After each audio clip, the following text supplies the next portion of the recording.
Hello, today we're going to be replacing the screen on an Acer netbook Aspire One model 725-0494. This particular unit has had a cracked screen right along this edge here, so we're going to take the screen out and replace it.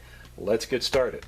Tools I'm going to be using today include a regular utility knife and a set of precision screwdrivers or jeweler's screwdrivers. This particular set I purchased at a local convenience store, big box store. You should be able to find them as well.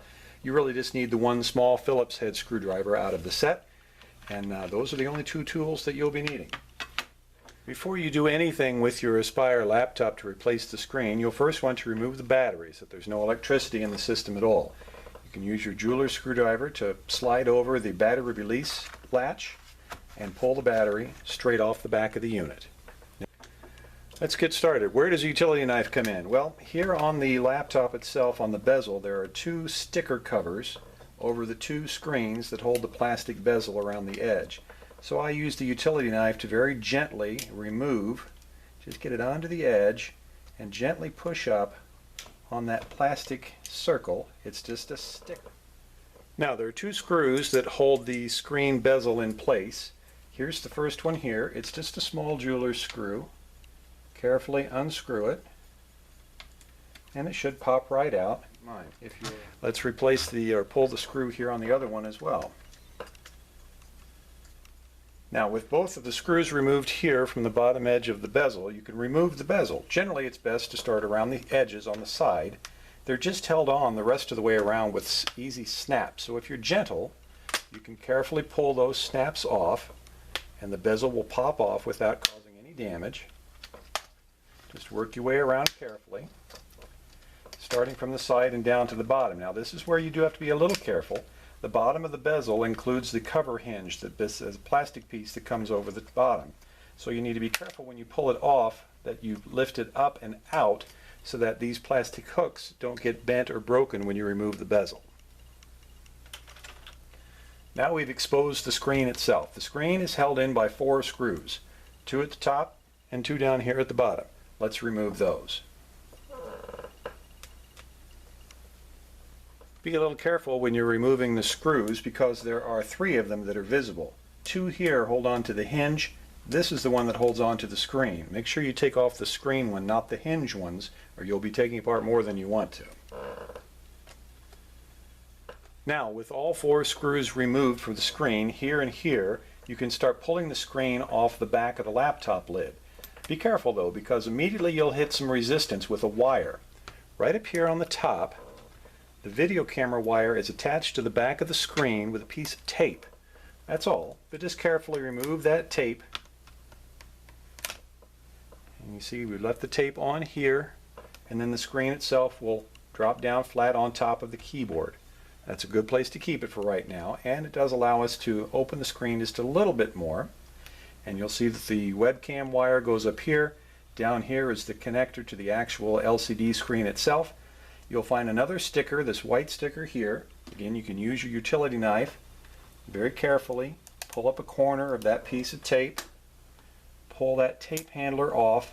That will release the connectors from the back of the LCD screen, or at least let you gently pull them off. Using that tape that you just removed, carefully pull back on the wire assembly. These are very small and delicate wires, but now they've been removed. The rest of the cable here is also attached with some sticky tape, so you can carefully pull it off. And there we go. The LCD screen is now completely removed from the laptop unit, ready to have the new one put in.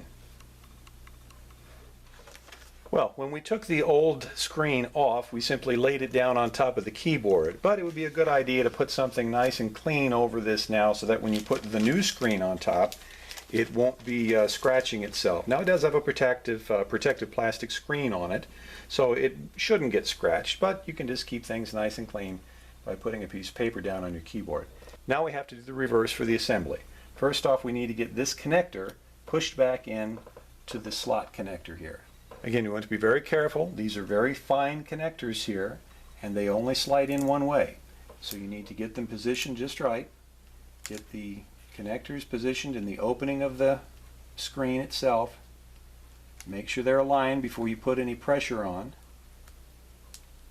and then gently slide them in. Now, replace the tape that was holding it together. Slide the screen back a bit and reposition the wire here. Reposition this piece of sticky cabling that was on the back that holds this part together. And you're ready to now lift it back up into place and put the tape back on from the webcam. So now we're ready to lift the screen carefully back up to begin the reassembly here. We have the webcam cable that's going to tape back onto the top here. Just make sure that the screen is pretty much in the right position and get that tape back across the top of the screen.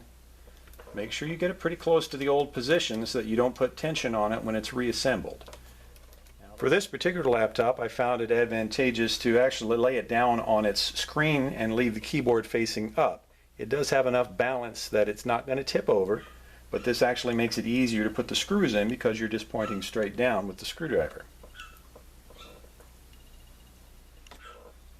Okay, now that we have the screen back on with the 4 screws here and here, we can remove the protective plastic film that's on top of the screen. First off, we want to take these little pieces of masking tape off, gently pull them up on the corners, and then just wiggle them out from underneath, like so. Throw them away. You'll do both sides. Okay, we're almost through. There's just one or two things left to do. We take the protective plastic bezel, put it back on, and remember, of course, we have the hinge hooks that need to go in first. Make sure that they're in place. Make sure the screen is aligned correctly. Carefully press down. You'll hear all the plastic clicks as the little clips go into place. They're all in place all the way around. And then we can return the screws that hold the bezel in place, the 2 screws here at the bottom. Okay, we have the decorative plastic bezel back on the front. The cover's back on the screw holes. Let's fire it up and see if everything works. And there it is. Everything's good. Screen's back in action.